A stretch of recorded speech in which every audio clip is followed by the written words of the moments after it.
اور وعدہ حق قریب ہوگا۔ دوستو، مشاہدے پر دلیل نہیں ہوتی، کسی بھی بزرگ سے تصدیق کر لیں، وہ یہی بتائے گا کہ 1950 میں تو شیعہ قوم بھی اپنے شہنشاہ امام زمانہ اجل اللہ فرج شریف کو بھلا چکی تھی۔ نہ محافل میں اور نہ ہی مجالس میں کہیں بھی ان کا ذکر تک نہیں ہو رہا تھا۔ دوستو، غور کریں تو حق بھی یہی بنتا ہے کہ 1,24,000 انبیاء علیہم السلام جو سبق پڑھاتے رہے، آئمہ معصومین علیہم السلام نے جن کے بارے میں مسلسل تاکید کی، جن کے انتظار کو احادیث کے ذریعے افضل ترین عمل قرار دیا گیا، اور جن کی دعا کو افضل ترین عبادت قرار دیا گیا، اور جن کے انتظار میں فوت ہو جانے والے کو کہا گیا کہ جیسے وہ اپنے امام پاک کے خیمے میں خون میں لت پت حالت میں شہید ہوا ہو، اور جن کے ناصرین کو افضل اہل کل زمان قرار دیا گیا ہو، تو جس وقت انسان اس ذات پاک کو بھی ترک کر بیٹھے تو پھر حق بنتا ہے کہ مہلت ختم کر دی جائے۔ اسی لیے فرمایا جا رہا ہے تو جزا کا وقت آ جائے گا، پردے اٹھ جائیں گے، مدت پوری ہو جائے گی اور وعدہ حق قریب ہوگا۔ دوستو، جتنی امتوں پر عذاب آئے ہیں ان کی تاریخ اٹھا کر دیکھیں، جس وقت بھی کسی امت نے راہ حق کو چھوڑ کر کفر کا راستہ اختیار کیا، اور وہ کفر جس وقت اپنے عروج پر پہنچا، تو پہلا نقصان یہ ہوا کہ خدا کی پہچان ختم ہو گئی۔ یعنی ظاہراً تو خدا ہی کی عبادت ہو رہی تھی، لیکن باطناً وہ ابلیسی توحید تھی، حقیقی نہ تھی۔ تو میں عرض کر رہا تھا کہ تاریخ اٹھا کر دیکھ لیں، جس وقت کفر عروج پر پہنچا تو قانون قدرت ایکٹیو ہو گیا، یعنی اس قوم کے لیے جزا و سزا کا وقت آن پہنچا، لیکن سزا کے لیے ایک آخری وارننگ دینا بھی قانون قدرت کا حصہ نظر آتا ہے۔ اور یہی قانون ماں باپ اور اساتذہ کی تربیت کے دوران بچوں کو دی جانے والی سزا سے لے کر قصے کہانی اور ڈراموں فلموں تک میں نظر آتا ہے کہ سزا دینے سے پہلے ہمیشہ وارننگ دی جاتی ہے، اور جب وارننگ پر بھی کان نہیں دھرے جاتے تو پھر اس کے بعد سزا کا فیصلہ سنایا جاتا ہے۔ دوستو، اب ذرا باقی امتوں کی طرح امت رسول صلی اللہ علیہ وآلہ وسلم پر نظر کریں۔ شہنشاہ انبیاء صلی اللہ علیہ وآلہ وسلم اور معصومین علیہم السلام کے فرامین دیکھ لیں، یا لاکھوں اولیاء کرام کی پیشن گوئیوں کو دیکھ لیں، تو پتہ چلتا ہے کہ اس وقت ہم دور آخر میں داخل ہو چکے ہیں۔ وبائی امراض، زلزلے، قحط اور آخری دور کی بھیانک جنگوں اور دجال کی صورت میں ظاہر ہونے والے جس عذاب کی پیشن گوئی کی گئی تھی، وہ وقت اب اس امت کے سر پر آن پہنچا ہے۔ تو یہاں بھی سابقہ قانون کو مد نظر رکھتے ہوئے ضروری تھا کہ کوئی ایسا بھیجا جاتا جو اس طوفان کے آنے سے پہلے وارننگ دیتا، سمجھاتا، اور جو قانون قدرت ہمیشہ سے رہا ہے اس کے مطابق اگر کوئی بچنا چاہتا تو اسے جناب نوح کی طرح کشتی پر سوار ہونے کی دعوت دیتا، یا جناب موسیٰ کی طرح عذاب سے بچانے کے لیے دریائے ظلمت کو عبور کروانے کے لیے راستہ بناتا اور اس کی تدبیر کرتا۔ دوستو، میں ایک بار پھر آپ کو مولا امیر المومنین علیہ الصلوۃ والسلام کے خطبے کے فقرات پر غور کرنے کی دعوت دیتا ہوں۔ انہوں نے فرمایا کہ جب تمہارے ہاتھوں کی دولت پگھل کر بہہ جائے گی تو جزا کا وقت آ جائے گا، پردے اٹھ جائیں گے، مدت پوری ہو جائے گی اور وعدہ حق قریب ہوگا، تو اس وقت ایک ستارہ مشرق سے طلوع ہوگا اور پھر 14ویں کا چاند نکل آئے گا، اور جب یہ صورت ظاہر ہو تو توبہ و استغفار کی طرف مائل ہونا، گناہ ترک کرنا، اور یاد رکھنا اگر تم لوگوں نے اس مشرق سے طلوع ہونے والے کی اطاعت کی تو وہ تمہیں رسول اللہ صلی اللہ علیہ وآلہ وسلم کی سیرت پر چلائے گا۔ دوستو، غور کریں، یہ میرے الفاظ نہیں، مولا امیر المومنین علیہ الصلوۃ والسلام کے الفاظ ہیں جو لگ بھگ 1400 سال پہلے فرمائے گئے تھے۔ پہلے وہ فرماتے ہیں کہ جب مدت پوری ہو جائے گی اور وعدہ حق قریب ہوگا تو اس وقت ایک ستارہ مشرق سے طلوع ہوگا۔ پھر فرماتے ہیں کہ یاد رکھنا اگر تم لوگوں نے اس مشرق سے طلوع ہونے والے کی اطاعت کی تو وہ تمہیں رسول اللہ صلی اللہ علیہ وآلہ وسلم کی سیرت پر چلائے گا۔ دوستو، بڑی عجیب بات ہے، ستارے کی اطاعت کیسے کی جا سکتی ہے؟ سنا ہے کہ لوگ سورج، چاند، ستاروں کی کبھی پوجا کیا کرتے تھے، شاید آج بھی کہیں ہو رہی ہو۔ چلیں ستارے کے سامنے جھکنے کا اور اس کی پوجا کرنے کا کہا جاتا تو پھر بھی بات تھی۔ یہاں بات ہو رہی ہے اس کی اطاعت کی، اور اطاعت ہمیشہ کسی حکم کسی فرمان کی جاتی ہے۔ اس کا مطلب یہ ہوا کہ یہ ستارہ آسمان پر نظر آنے والا نہیں ہوگا، بلکہ زمین پر چلنے پھرنے اور بولنے چالنے والا ہوگا، جو احکامات الہی اور فرامین معصومین علیہم الصلوۃ والسلام پڑھ پڑھ کے سنائے گا۔ اور اگر لوگوں نے اس کی بات مان لی تو پھر بقول مولا مشکل کشا علیہ الصلوۃ والسلام وہ تمہیں رسول اللہ صلی اللہ علیہ وآلہ وسلم کی سیرت پر چلائے گا، تمہارا بہرا پن اور گنگا پن دور کر دے گا، محنت و مشقت سے بچو گے، تمہاری گردنوں کا بوجھ ہلکا ہو جائے گا۔ اللہ تعالیٰ اپنی رحمت سے اسی کو دور رکھے گا جو اس کی رحمت کا منکر ہوگا اور بارگاہ عصمت کو چھوڑ دے گا، اور ظالموں کو عنقریب معلوم ہو جائے گا کہ وہ کس انقلاب کے دھارے میں بہہ گئے۔ دوستو غور کریں، مدت پوری ہو جائے گی اور وعدہ حق قریب ہوگا، یعنی یہ جس ستارے کی طرف اشارہ کیا جا رہا ہے وہ اس عذاب یا اس دور فتن سے کچھ پہلے وارننگ دینے کے لیے آئے گا، اور جو ان کی اطاعت کریں گے انہیں بشارتیں دی جا رہی ہیں، اور جو ان کی اطاعت نہیں کریں گے انہیں فرمایا جا رہا ہے کہ ظالموں کو عنقریب معلوم ہو جائے گا کہ وہ کس انقلاب کے دھارے میں بہہ گئے۔ دوستو جس وقت میں نے یہ خطبہ پڑھا میرے ذہن میں ایک خیال آیا جس نے مجھے ششدر کر کے رکھ دیا۔ میں نے کانپتے ہوئے ہاتھوں سے انٹرنیٹ پر ورلڈ میپ کھولا اور کوفہ کو سرچ کیا، اس پر نشان لگایا، اور پھر جمن شاہ سرچ کیا، اس پر نشان لگا کر جس وقت ایک خط استوا کھینچا اور ورلڈ میپ کو زوم آؤٹ کیا تو میرے سامنے یہ نقشہ آیا جو اس وقت آپ کے سامنے ہے، اور خدا گواہ ہے کہ میں نے بھی یہ نقشہ آج پہلی بار دیکھا ہے، اور آپ بھی دیکھ رہے ہیں کہ کوفہ سے بالکل مشرق کی سمت میں ہے جمن شاہ، اور شہنشاہ معظم فرما رہے ہیں کہ جب مدت پوری ہو جائے گی اور وعدہ حق قریب ہوگا تو اس وقت ایک ستارہ مشرق سے طلوع ہوگا اور پھر 14ویں کا چاند نکل آئے گا۔ اگر جان کی امان پاؤں تو میں یہ کہنے میں حق بجانب ہوں کہ شہنشاہ نجف علیہ الصلوۃ والسلام کا یہ خطبہ جمن شاہ میں مسند نشین ہونے والے ان کے پاک لال کی ذات پاک اور ان کے مشن و مقصد کی صداقت پر ایک مہر ہے۔ دوستو میں اس ستارے کا پاک نام تلاوت کرنا چاہتا ہوں تاکہ کسی ذہن میں کوئی ابہام باقی نہ رہ جائے، اور آپ سے گزارش ہے کہ میرے ساتھ صلوات پڑھ کے سر کو جھکا لیں، کیونکہ ان کی تعظیم اس کائنات میں موجود ہر حلال زادے پر واجب ہے۔ شہنشاہ نجف علیہ الصلوۃ والسلام فرما رہے ہیں کہ اس وقت ایک ستارہ مشرق سے طلوع ہوگا اور پھر 14ویں کا چاند نکل آئے گا۔ اللہم صلی علی محمد و آل محمد و اجل فرج آل محمد۔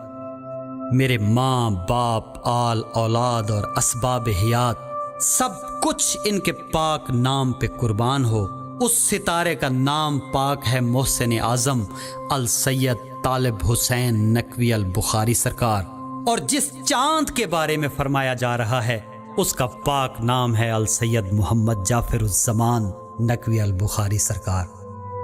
دوستو میں کوئی بات بغیر دلیل کے نہیں کر رہا، آج بھی وقت ہے تعصب کی پٹی کو آنکھوں سے اتار کر مولا مشکل کشا علیہ الصلوۃ والسلام کے اس خطبے پر غور کر لیں، ہو سکتا ہے کہ پھر پچھتانے کا وقت بھی نہ ملے۔ مولا مشکل کشا علیہ الصلوۃ والسلام نے فرمایا کہ یاد رکھنا،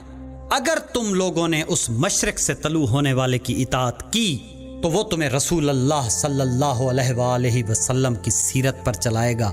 اس کے ثبوت کے لیے میں کچھ نہیں کہنا چاہتا، صرف اتنا عرض ہے کہ 10 مارچ 1965 کو جامعۃ المنتظر لاہور میں ایک تقریب منعقد ہوئی جس میں ملک بھر کے طول و عرض سے علماء صاحبان نے شرکت فرمائی، جس میں مناظر اعظم مولانا محمد اسماعیل بھی شامل تھے۔ ان سے سوال کیا گیا کہ آپ منتظرین امام آخر الزمان اجل اللہ فرج شریف کے ایمانی مرکز جمن شاہ میں مسلسل حاضری دیتے ہیں، وہاں آپ نے کیا پایا؟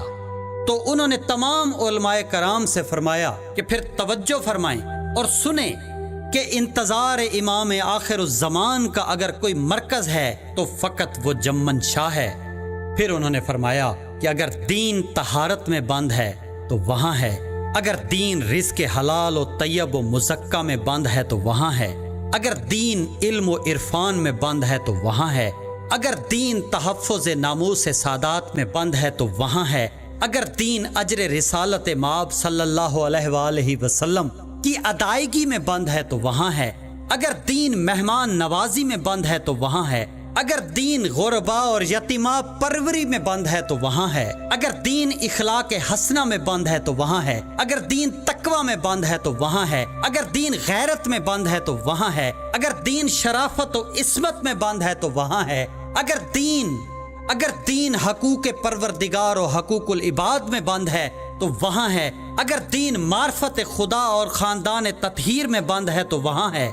اگر دین پردہ و حیا میں بند ہے تو وہاں ہے، اگر دین عزاداری شہنشاہ کربلا علیہ الصلوۃ والسلام میں بند ہے تو وہاں ہے، اگر دین عبادت الہی میں بند ہے تو وہاں ہے، اگر دین ادائیگی حق کے سیدہ میں بند ہے تو وہاں ہے، اگر دین سخاوت مسلسل میں بند ہے تو وہاں ہے، اگر دین فرائض انسانیت میں بند ہے تو وہاں ہے، اگر دین بردباری میں بند ہے تو وہاں ہے، اگر دین ماتم مظلومین میں بند ہے تو وہاں ہے، اور اگر دین ادب و احترام میں بند ہے تو وہاں ہے۔ کاش وقت ہوتا تو میں آپ کے سامنے ایک ایک فکرے پر ثبوت و دلائل کے ڈھیر لگا دیتا کہ کیسے انہوں نے عملی طور پر سیرت رسول خدا صلی اللہ علیہ وآلہ وسلم پر چل کر دکھایا، کس طرح انہوں نے مجھ جیسے لوگوں کے بہرے اور گنگے پن کو دور کیا، کس طرح ہمیں محنت و مشقت سے بچایا، کس طرح ہماری گردنوں کا بوجھ ہلکا کیا اور رحمت الہی کا ہم پہ سایہ کیا جو انشاءاللہ ابد تک قائم و دائم رہے گا۔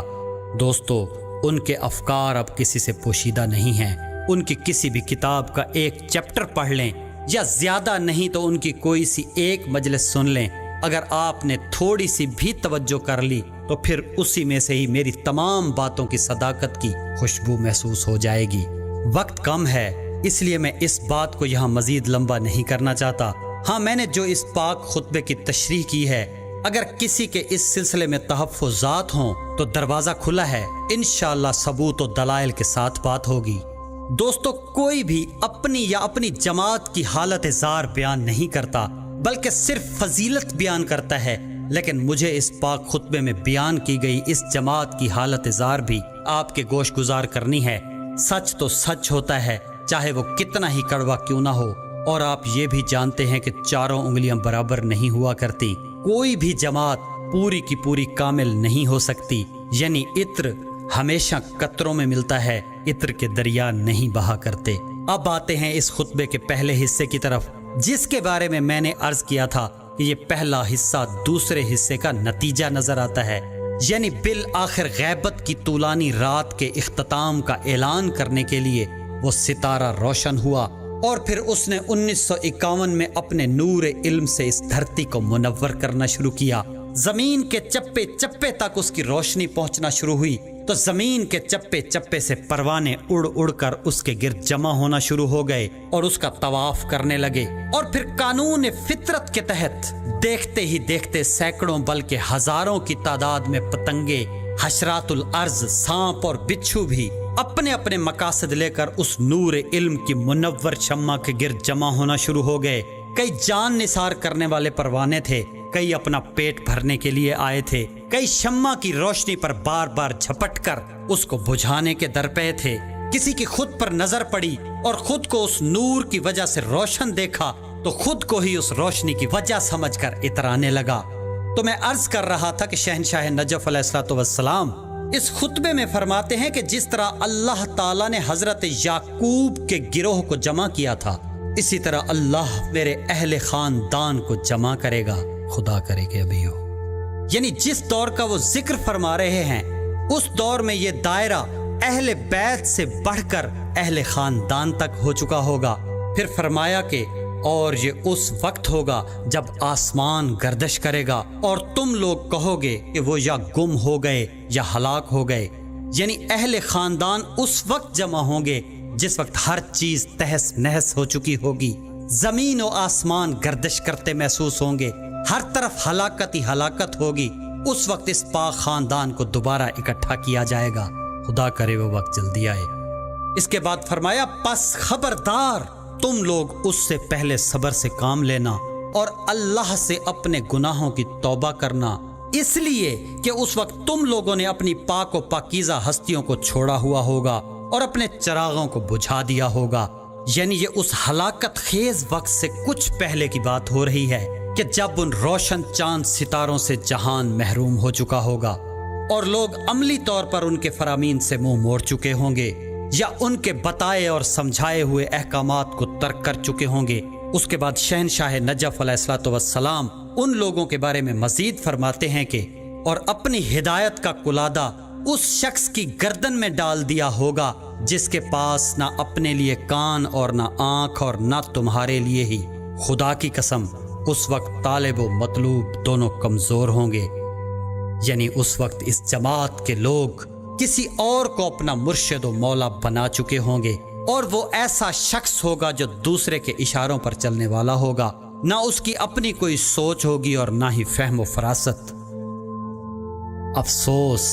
اگر تم لوگ اپنا معاملہ ایک دوسرے پر نہ ڈالتے اور حق کی نصرت سے منہ نہ موڑ لیتے اور باطل کے روب میں نہ آ جاتے، تو تم لوگوں کے مقابلے میں وہ شخص دلیر نہ بن جاتا جو تم جیسا بھی نہیں ہے، اور وہ قوت نہ دکھاتا جو تمہارے سامنے قوت دکھا رہا ہے، اور اپنی اطاعت پر اس طرح مجبور نہ کرتا۔ یعنی اس جماعت کے لوگ باطل کے روب میں آ کر زمانے کو منور کرنے والے اس چاند اور ستارے کی نصرت سے منہ موڑ جائیں گے، جس پر افسوس کا اظہار کیا جا رہا ہے کہ اگر تم باطل کے روب میں نہ آ جاتے اور متحد رہتے تو وہ شخص تمہارا کچھ نہ بگاڑ سکتا جو اب ایک ایک کو اپنی اطاعت پر مجبور کر رہا ہے۔ اور یہ فکرہ کہ اپنی اطاعت پر اس طرح مجبور نہ کرتا بتا رہا ہے کہ وہ لوگ اس وقت اس کی اطاعت پر مجبور ہوں گے، یعنی وہ ان کی کمزوریوں سے فائدہ اٹھا رہا ہوگا۔ اور یہ تو آپ جانتے ہی ہیں کہ انسان کی سب سے بڑی کمزوری محبت ہوتی ہے، اور انسان جس سے محبت کرتا ہے اس کی جدائی برداشت نہیں کر سکتا، اور اگر ظالم زمانہ اس سے محبوب جدا کر بھی لے تو وہ منصوبات سے ہرگز جدا نہیں رہنا چاہتا۔ اس کے بعد شہنشاہ نجف علیہ الصلوۃ والسلام فرماتے ہیں کہ تم لوگ اس طرح سرگرداں ہو جس طرح بنی اسرائیل حضرت موسیٰ علیہ السلام کے زمانے میں سرگرداں اور گمراہ تھے، اور میں سچ کہتا ہوں کہ تم لوگ میرے بعد میری اولاد کو ستاؤ گے تو اس سے بھی کئی گنا زیادہ سرگرداں اور گمراہ ہو جاؤ گے جتنا بنی اسرائیل وادی تہ میں سرگرداں اور گمراہ ہو گئے تھے۔ یعنی ان روشن زوات کو ستانے والوں کا انجام بھی بنی اسرائیل کی طرح ہوگا۔ اس کے بعد فرمایا کہ اگر تم نے اپنی پیاس اس سے بجھانے اور سیراب ہونے کی کوشش کی جس کو قرآن میں شجرہ ملونہ سے تعبیر کیا گیا ہے، تو واقعتاً تم ایک گمراہی کی طرف دعوت دینے والے کی آواز پر لبیک کہو گے اور باطل کو قبول کرنے کے لیے دوڑ پڑو گے اور حق کی دعوت دینے والوں سے غداری کرو گے اور اصحاب بدر کو چھوڑ کر حرب کی اولاد یعنی خاندان ابو سفیان سے مل جاؤ گے۔ دوستو، میرے مرشد کریم نے فرمایا ہے کہ حق اور باطل کا صرف ایک رشتہ ہوتا ہے، اور وہ ہے دشمنی کا۔ یعنی ان زوات سے دشمنی کرنے والے کو بھی شجرہ ملونہ سے تعبیر کیا گیا ہے، چاہے وہ کسی بھی قوم یا قبیلے کے لوگ ہوں گے۔ اور وارننگ دی جا رہی ہے ان پاک زوات سے محبت کرنے والوں کو کہ ہم جانتے ہیں کہ تم ان ہستیوں کی محبت میں ایسے تڑپ رہے ہو جیسے مچھلی پانی کے بغیر تڑپتی ہے، لیکن یاد رکھو اگر تم نے باطل سے اپنی پیاس بجھانے کی کوشش کی تو پھر سمجھنا کہ تم نے واقعاً گمراہوں کی آواز پر لبیک کہا ہے، باطل کو قبول کیا ہے، اور اس پاک ستارے اور چاند سے تم نے غداری کر لی ہے، اور تمہاری مثال ایسے ہوگی جیسے تم نے اصحاب بدر کو چھوڑ کر ابو سفیان کے خاندان سے ہاتھ ملا لیا ہو۔ یہ تھا وہ خطبہ جو زمین و آسمان کے راز و اسرار سے واقف ذات نے دور آخر الزمان کے شہنشاہ آخر الزمان کی نصرت کرنے والے اپنے پاک لال دامز اللہ تعالیٰ کے تعارف اور ان کے پاک مشن و مقصد کی تائید و تصدیق میں بیان فرمایا، اور پھر ظاہراً ان کے پردہ کرنے کے بعد ان کی جماعت کو آنے والے خطرات سے باخبر کرنے اور انہیں جہنم کا ایندھن بننے سے بچانے کے لیے بیان فرمایا۔